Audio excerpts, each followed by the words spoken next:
livro do profeta Daniel, no capítulo 11, a partir do versículo 29. Diz assim a palavra do nosso Deus: no tempo determinado, tornará a vir em direção do sul, mas não será na última vez como foi na primeira, porque virão contra ele navios de Quitim, que lhe causarão tristeza, e voltará e se indignará contra a santa aliança, e fará o que lhe aprouver, voltará e atenderá aos que tiverem abandonado a santa aliança, e braços serão colocados sobre ele, que profanarão o santuário e a fortaleza, e tirarão o sacrifício contínuo, estabelecendo abominação desoladora. E aos violadores da aliança, ele com lisonjas perverterá. Mas o povo que conhece ao seu Deus se tornará forte e fará proezas. E os entendidos entre o povo ensinarão a muitos. Todavia, cairão pela espada, e pelo fogo, e pelo cativeiro, e pelo roubo por muitos dias. E caindo eles, ajudados com pequeno socorro, mas muitos se ajuntarão a eles com lisonjas, e alguns dos entendidos cairão para serem provados, purificados e embranquecidos até o fim do tempo, porque será ainda para o tempo determinado.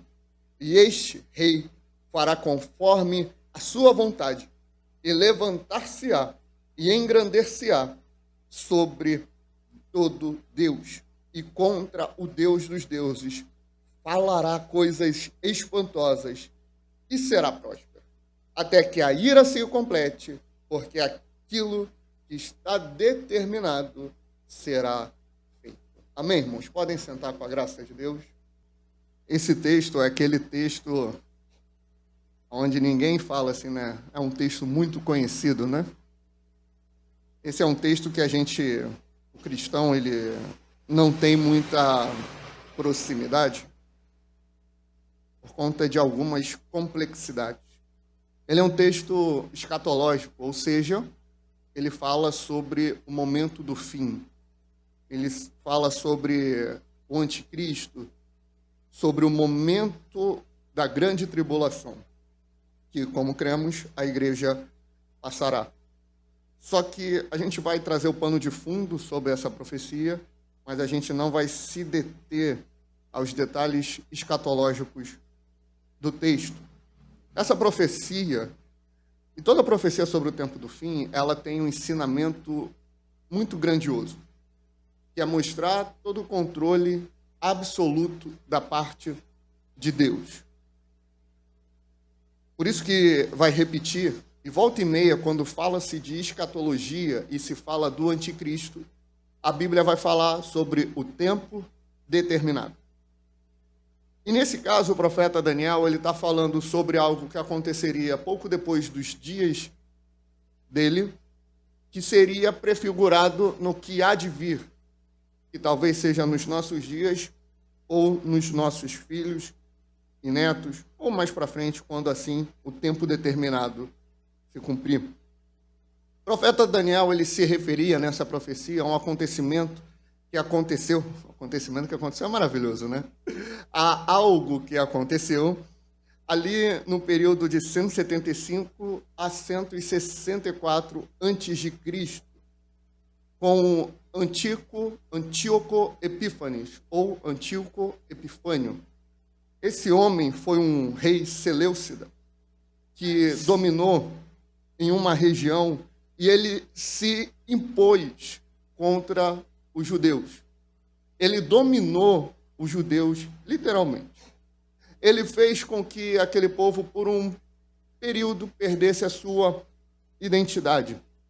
Tanto que ali se criou a revolta ou a rebelião dos macabeus. Se você já foi católico ou já teve contato com a Bíblia católica, você vai se lembrar que ela tem primeira e e 2 Macabeus.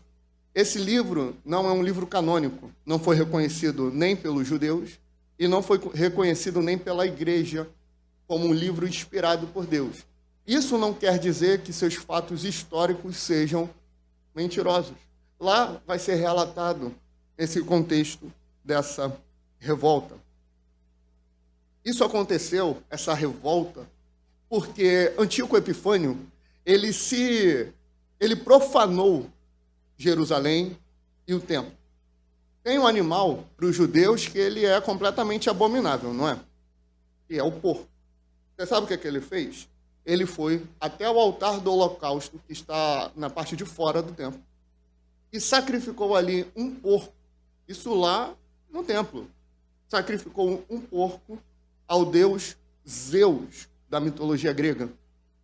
Ali estava se cumprindo a parte do texto que diz que ele profanará. E ele literalmente fez isso. Ele profanou o templo. E com lisonjas perverterá. O que isso quer dizer? Existiram muitos judeus que, por temer a vida, apostataram, voltaram atrás por conta das lisonjas. Eles recuaram em sua fé para conseguir sobreviver. Um erro crasso, um erro, infelizmente, comum, quando estamos diante da prova da nossa fé. E a gente tem a mania de dizer que a prova da fé é quando a gente sofre alguma injustiça, né? Quando a gente está com algum problema de emprego, por aí vai. Isso vamos classificar como uma provinha da fé, tá bom? Porque o mundo, o não crente, aquele que não serve a Deus, também tem desemprego, também tem enfermidade, também tem um monte de problema. A gente também tem. E ainda temos um plus, temos um bônus, temos a bênção de sermos perseguidos, injuriados por conta da fé. E temos que resistir. A gente pode compreender e ser até empático com os nossos amigos judeus da época. Porque você ser torturado, você ser perseguido por conta da sua fé, deve ser muito ruim. A gente ainda não tem a menor dimensão disso. Não, eu sou perseguido. Calma aí. Dá uma segurada. Ainda não somos, não. Deve ser muito ruim.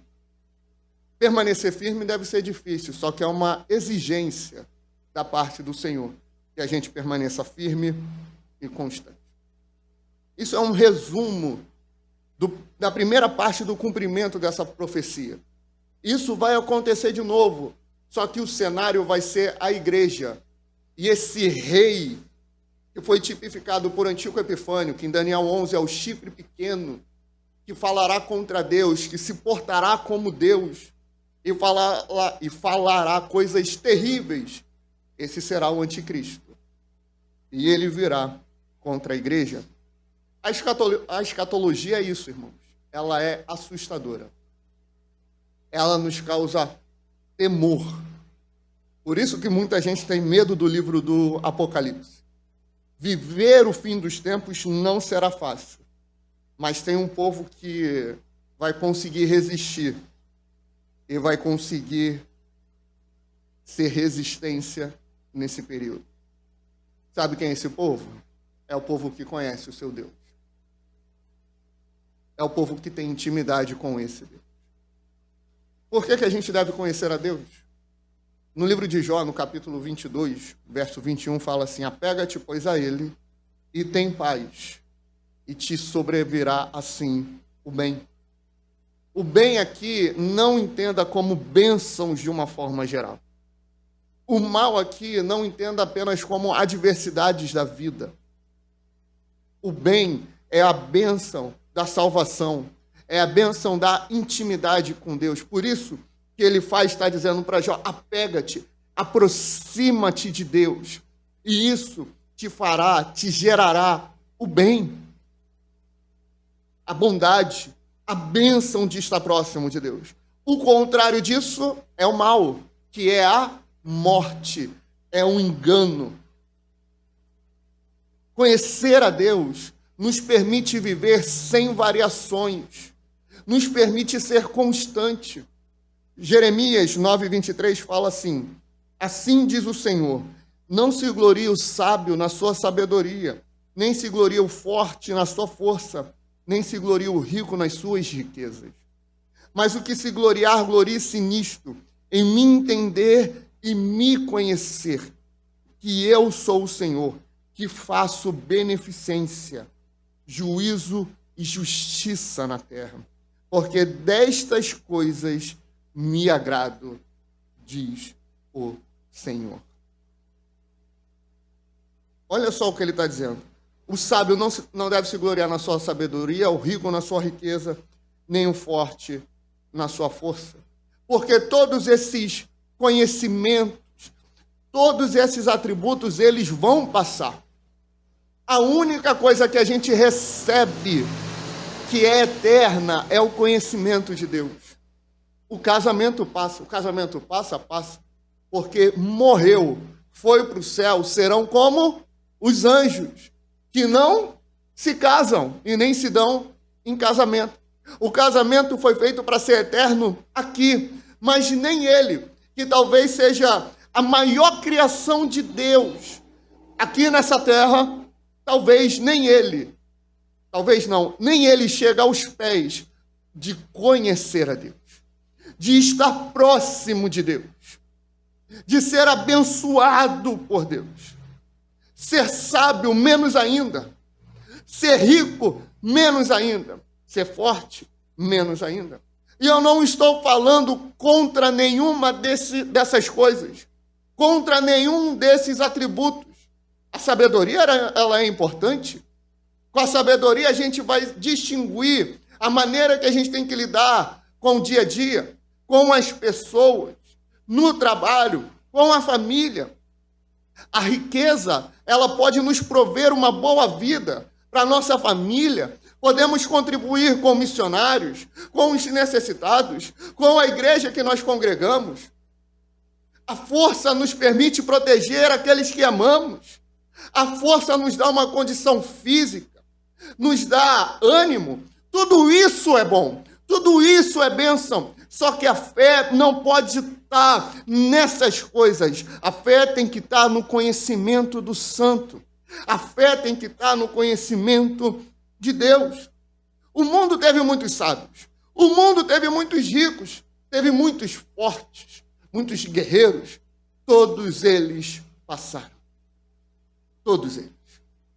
Você já ouviu falar de Friedrich Nietzsche? Ele é o autor da frase Deus está morto. Ele escreveu o livro O Anticristo. Ele lutou com unhas e dentes contra o cristianismo. Foi um filósofo muito inteligente, muito sábio. Só que teve um fim trágico. Ele, no final da vida, teve demência. Talvez por causa da sífilis que ele contraiu e morreu. Um homem tão inteligente, morreu completamente incapaz. Vicente Van Gogh, pintor, né? Brabo também. Refletia muito, tinha algumas reflexões interessantes, mas morreu com problemas mentais, tendo muitas alucinações. Depressão forte. Isso fez ele se mutilar e se matar. Sábio demais. Mas ele era só isso. E parava aí. Tem um outro, esse eu tenho certeza que vocês conhecem. Salomão. Conhece? Salomão, ele era os dois, né? Ele era rico e ele era sábio. Sabe o que é interessante com Salomão? Quem deu a riqueza para ele? Deus. Quem deu a sabedoria para ele? Escreveu 3 livros na Bíblia e ainda escreveu um salmo. Como foi o fim de Salomão? Idolatria. Ele sacrificava a Moloque. Sabe o que isso quer dizer? Ele sacrificava crianças. 1 Reis 11 vai estar lá. Sábio, rico, mas nem isso garantia a ele o conhecimento do santo. Nem isso dava a ele uma intimidade com Deus, mesmo tendo recebido bênçãos da parte de Deus. Saul, primeiro rei de Israel, estabelecido por Deus, só que no final da vida, perdeu a sanidade, ficou louco e cometeu suicídio. Nabucodonosor, no livro do profeta Daniel, rei, poderoso, forte. Só que ele quis se colocar como Deus. Lembra daquele sonho que ele tem, que o profeta Daniel interpreta? Ele vira para o rei e fala: rei, tu és a cabeça de ouro. Aí depois vinha peito de prata e por aí vai. Aquele sonho significava, um dos significados, era que o reino de Nabucodonosor iria passar. Só que aí ele vem, brabo, imponente, poderoso, e faz criarem uma estátua, só que toda de ouro. Aquilo ali era um recado, quando os três são jogados na cova dos leões, né? Aquilo ali é um recado, sabe qual é o recado? O meu reino não vai passar. Era o que Nabucodonosor estava dizendo. Não é só a cabeça que é de ouro, não. É tudo que é de ouro, porque o meu reino será eterno. O que aconteceu com ele no capítulo 4? Virou um animal. O próprio Deus o humilhou. O próprio Deus o rebaixou. Tu se coloca como o mais poderoso. Agora tu serás um animal irracional, Nabucodonosor. Confiou na sua riqueza. Confiou na sua força e na sua própria sabedoria.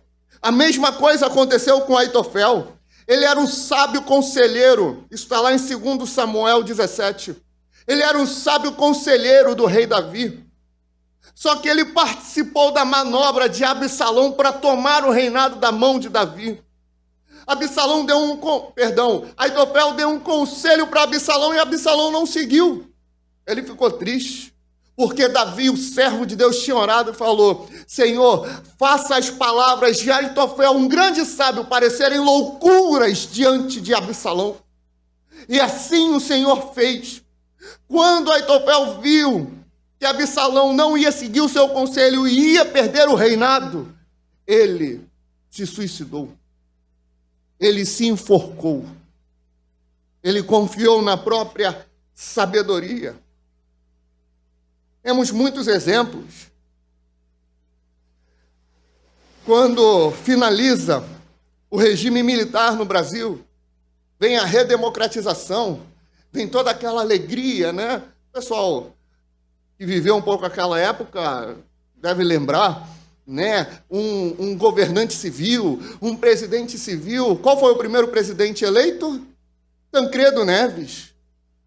Atribuem a ele, isso não tem nenhum registro, mas atribuem a ele uma frase: nem Deus me tira do poder. E o que aconteceu? O primeiro presidente eleito na redemocratização morreu e nunca assumiu a presidência da República.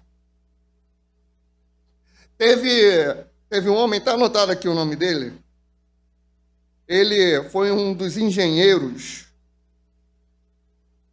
Cadê o nome dele? Ele está por aqui. Foi um dos engenheiros do Titanic. Ele disse que era um navio infundável. Irmãos, o que aconteceu com o próprio Titanic? Aquela glória toda caiu. Mortes e mais mortes. Você tem vários exemplos. Napoleão Bonaparte, que falava que Deus está do lado do maior exército, e ele, com o maior exército, perdeu. Você tem Hitler, que falou: olha só, o império nazista vai durar para sempre. Durou só 12 anos. Porque confiaram na sua própria força. Amy Winehouse morreu com 27 anos. Tinha uma fortuna gigantesca em 2011, mas o dinheiro salvou ela da enfermidade dela? O dinheiro salvou ela da depressão, do vício nas drogas? Não, porque colocaram a sua confiança na sua força, colocaram a sua confiança no dinheiro, colocaram a confiança na sua sabedoria. Mas o povo que conhece o seu Deus será um povo forte, será um povo ativo, é um povo imbatível. Oséias, no capítulo 4, o profeta fala assim, de 1 a 10. Você deixa anotado para meditar em casa depois. Ouvi a palavra do Senhor, vós filhos de Israel, porque o Senhor tem uma contenda com os habitantes da terra. Porque na terra não há verdade, nem benignidade, nem conhecimento de Deus. Só permanecem o perjurar, o mentir, o matar, o furtar, o adulterar. Fazem violência, um ato sanguinário, segue imediatamente a outro. Por isso a terra se lamentará, e qualquer que morar nela desfalecerá, com os animais do campo e com as aves do céu, e até os peixes do mar serão tirados. Todavia, ninguém contenda, ninguém repreenda, porque o teu povo é como os que contendem com o sacerdote. Por isso tropeçarás de dia, e o profeta contigo tropeçará de noite, e destruirei a tua mãe. Olha o que o profeta está dizendo aqui.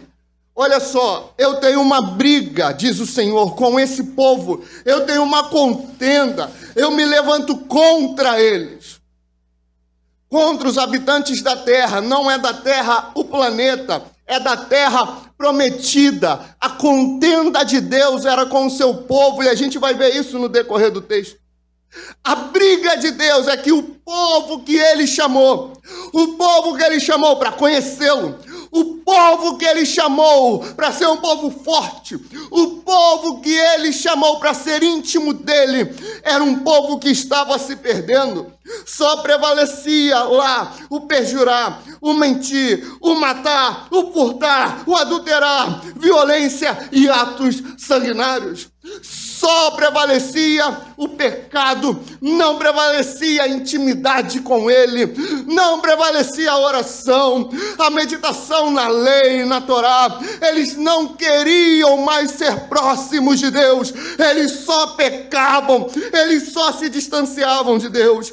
E é por isso que no 6 ele vai dizer: o meu povo não é a terra toda, é o meu povo, diz o Senhor, está sendo destruído, ou foi destruído, porque lhe faltou o conhecimento. Porque tu rejeitaste o conhecimento. Perceba, irmãos, eles foram destruídos porque faltou neles o conhecimento, mas não é porque o conhecimento estava inacessível. Faltou o conhecimento neles porque eles rejeitaram o conhecimento. Uma coisa é eu ter falta do alimento e por isso ser desnutrido. Outra coisa é eu ter o alimento, eu ter acesso ao alimento, eu consigo comprar o alimento e eu não quero. Eu rejeitei o alimento. Eu fui contra aquele alimento. Eu não quero mais. Porque tu rejeitaste o conhecimento, também eu te rejeitarei, para que não sejas sacerdote diante de mim. E visto que te esqueceste da lei do teu Deus, também eu me esquecerei de teus filhos. Como eles se multiplicaram, assim pecaram contra mim, eu mudarei a sua honra em vergonha. Comem da oferta pelo pecado do meu povo, e pela transgressão dele tem desejo ardente. Por isso, como é o povo, assim será o sacerdote. Castigá-lo-ei segundo os seus caminhos, e dar-lhe-ei a recompensa das suas obras. Comerão, mas não se fartarão. Entregar-se-ão à luxúria, mas não se multiplicarão, porque deixaram de atentar ao Senhor. Tozer vai dizer: o declínio do conhecimento do santo é a raiz de nossos problemas. Uma redescoberta da majestade de Deus seria um grande progresso na cura de cada um destes transtornos. Todo problema que a igreja passa, todo problema que a igreja vive, isso se resume, isso tem raiz, tem origem na falta do conhecimento de Deus. A igreja perde, a igreja perece, a igreja vai caminhando em idolatria, idolatria. Qualquer nova revelação, uau! Qualquer novo conhecimento, uau! Olha só, veio, revolucionou, veio, trouxe uma nova doutrina. Qualquer nova doutrina é doutrina do diabo. Toda doutrina está revelada na Bíblia, mas o povo que não conhece a Bíblia, o povo que não conhece o seu Deus é enganado. O povo que não conhece o seu Deus é pervertido pelas lisonjas, igual os judeus foram com o Antíoco Epifânio. Eles vão confiando na sua própria riqueza, como foi Nabucodonosor.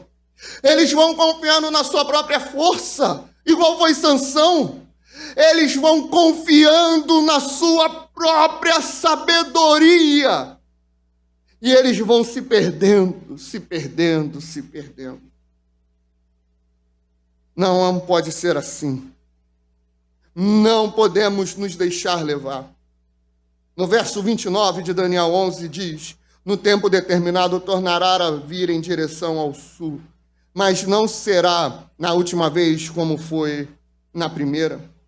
Naquele momento ele estava ali no que seria hoje a região da Palestina, inclusive, ali mostra a origem de onde virá o anticristo, mas não é o tema da nossa mensagem. Só que ele se ergue como inimigo do povo de Deus. Ele se ergue para abafar o povo de Deus.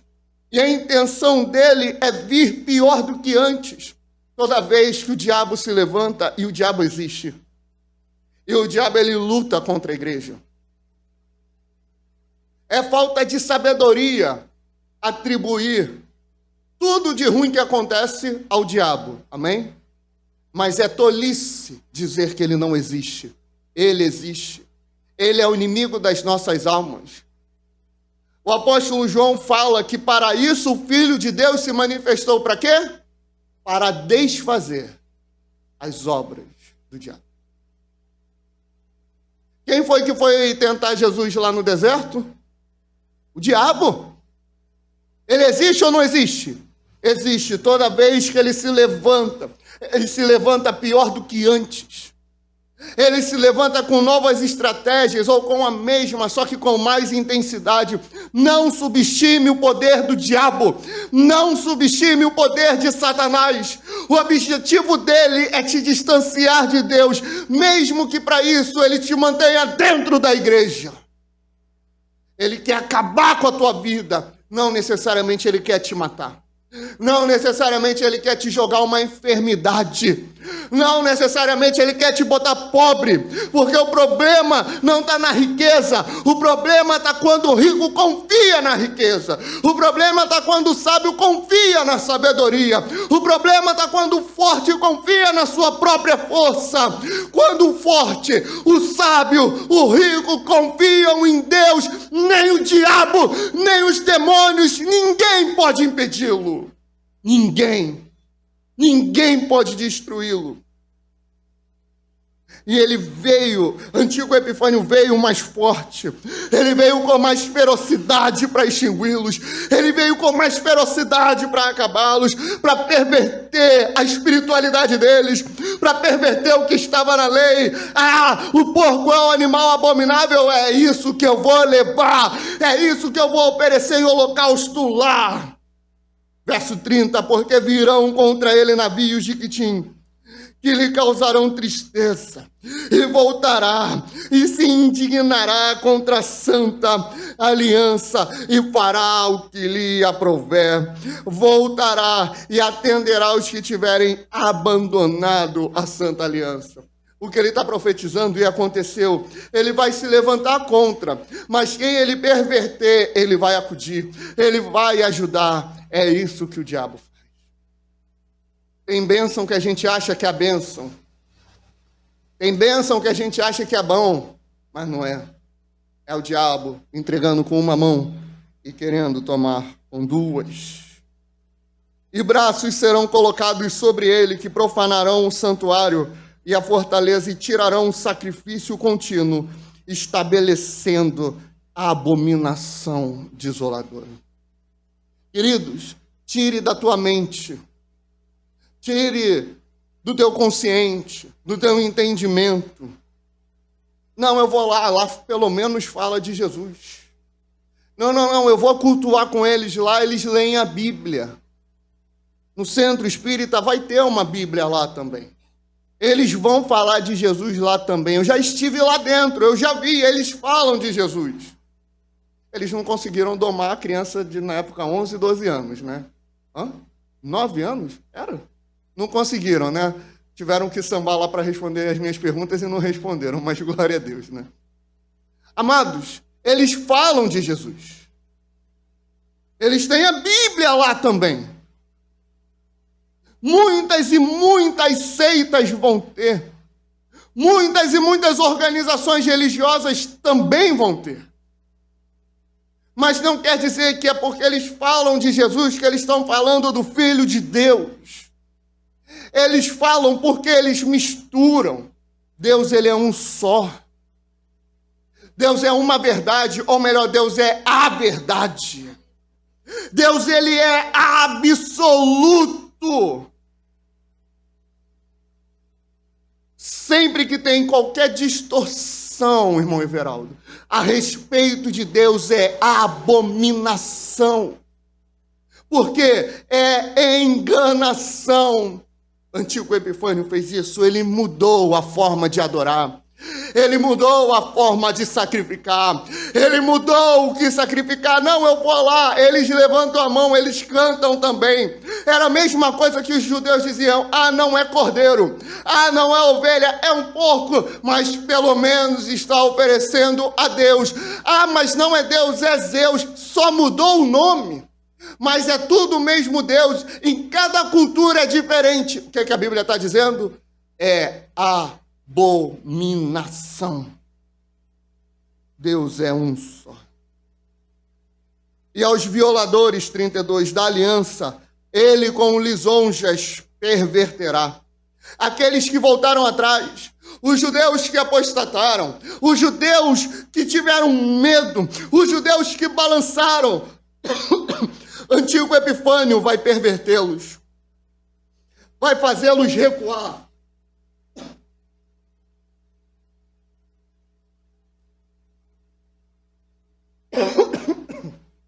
Perdão, irmãos.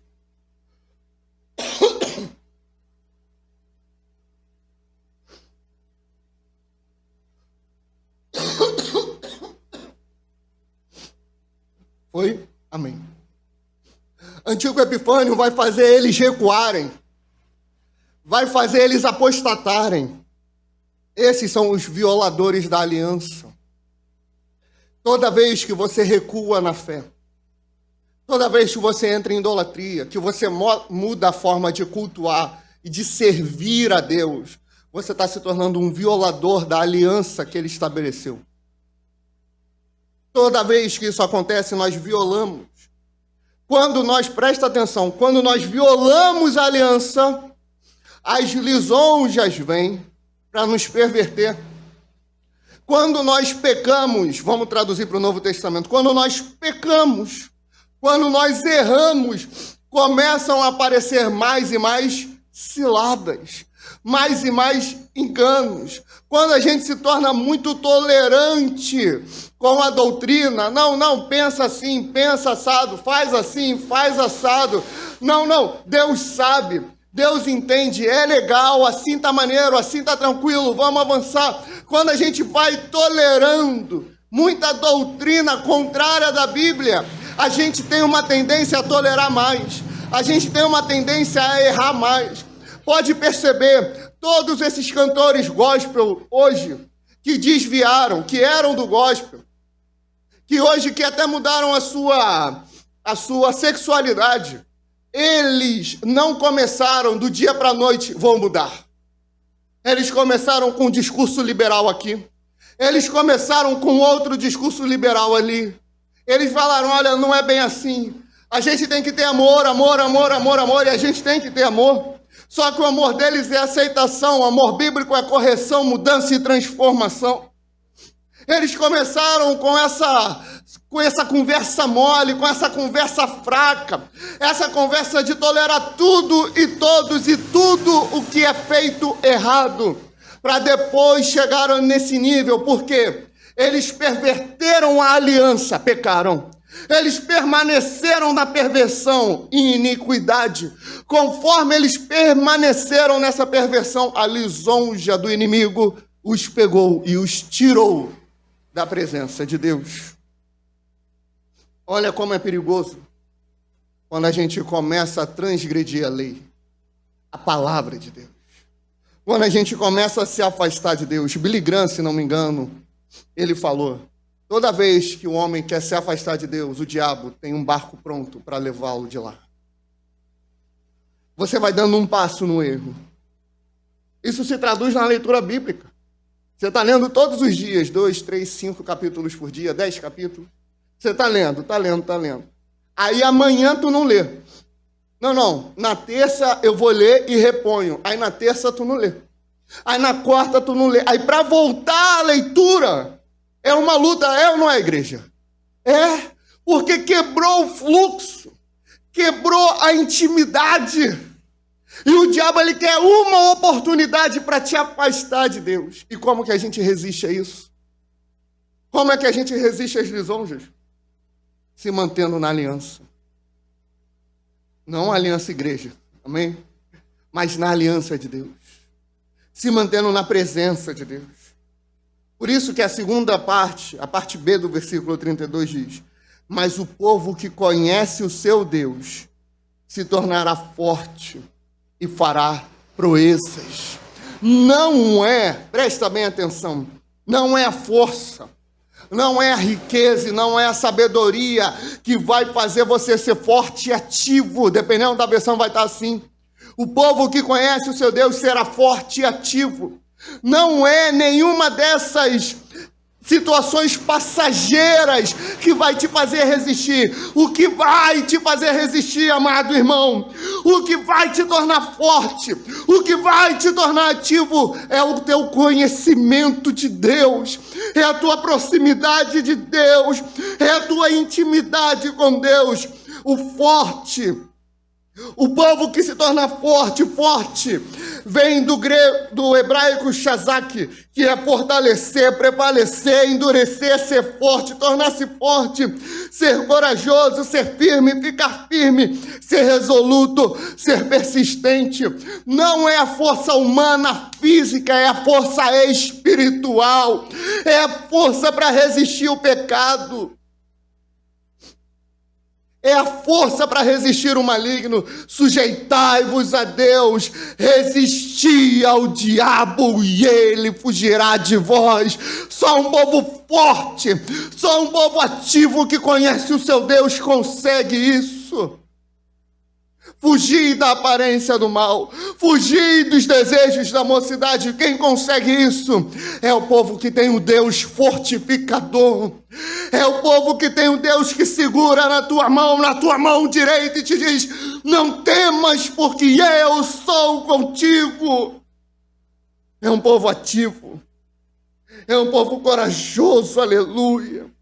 Um povo que realiza as obras no nome de Jesus. E o texto ele vai continuar e vai falar de tudo que ele vai fazer. Só que o diferencial nessa parte do relato do capítulo 11 do profeta é só esse trecho. Todas as outras partes o povo se perverteu. Ele quebrou a aliança e desviou, e foram enganados. E esse rei, se portará, melhor dizendo, como Deus, falará coisas terríveis contra Deus, e ele vai fazer e vai acontecer, mas o povo que conhece o seu Deus se tornará forte e ativo, aleluia. A resposta bíblica é simples, nas palavras de Tozer: através de Jesus Cristo, nosso Senhor. Em Cristo e por Cristo, Deus se revela completamente, ainda que não se mostre pela razão, em sim por fé e amor. A fé é um órgão de conhecimento e o amor um órgão de experiência. Deus veio a nós mediante a encarnação, reconciliou-se conosco pela expiação e pela fé e amor entramos e tocamos nele. Pela fé e pelo amor temos proximidade com Ele. Pela fé e pelo amor nós temos comunhão com Ele. Pela fé e pelo amor, através da expiação dele, Ele restabelece o que Adão perdeu lá no Éden. Lá no Éden, o Espírito do Senhor descia na viração do dia e conversava com Adão. Na cruz, Jesus quebrou toda aquela condenação, toda aquela separação e nos restabeleceu próximos de Deus.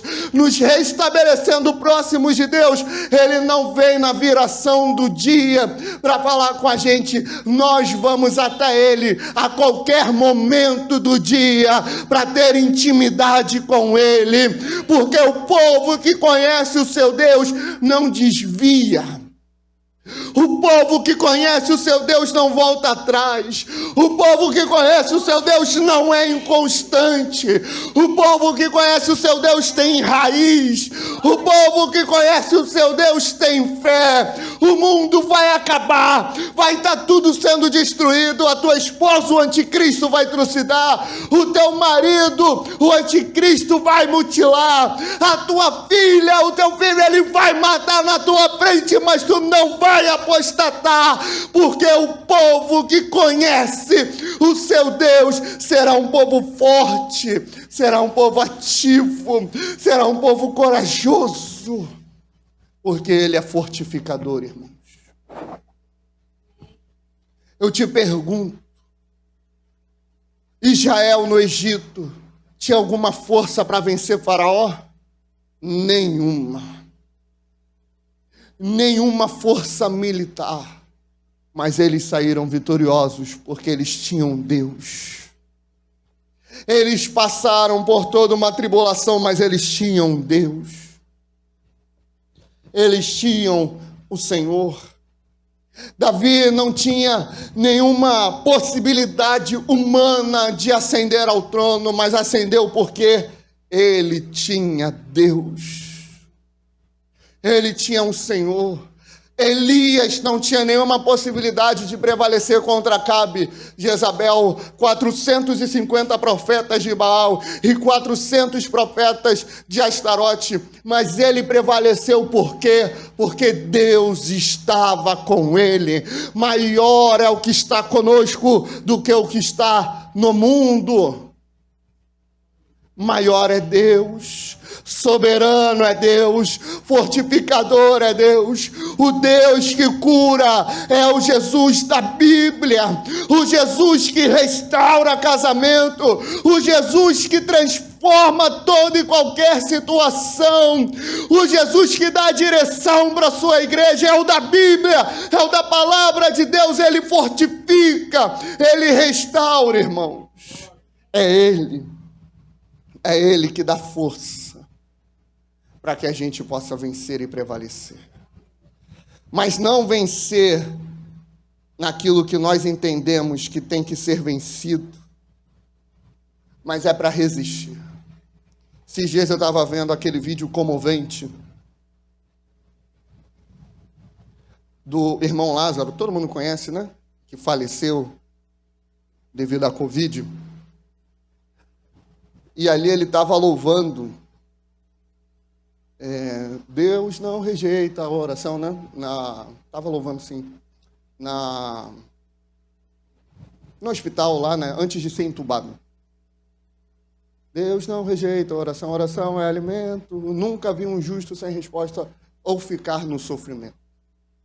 Amados, com todo carinho, ele mesmo foi a prova que morreu no sofrimento. Acontece.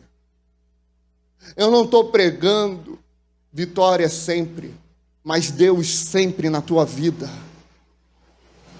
Eu não estou dizendo que não haverá tribulações tão terríveis ou talvez até piores do que já aconteceu. Vai acontecer, eu afirmo sem medo de errar. Vai acontecer, mas qual é a garantia que eu e você temos? Deus. Eu não estou dizendo que não vai vir uma enfermidade, pode vir, pode não vir, mas eu garanto Deus. Eu não garanto cura, garanto Deus na vida daquele que conhece a Deus. Eu não garanto que vai dar tudo certo, mas eu garanto que mesmo que dê tudo errado, teremos Deus. Porque não confiamos nas circunstâncias, confiamos no conhecimento do Santo, confiamos no conhecimento de Deus, porque o povo que conhece o seu Deus será forte e ativo. Conheça o Deus fortificador, o Deus que cuida do seu povo. Amém, irmãos? Vamos ficar de pé.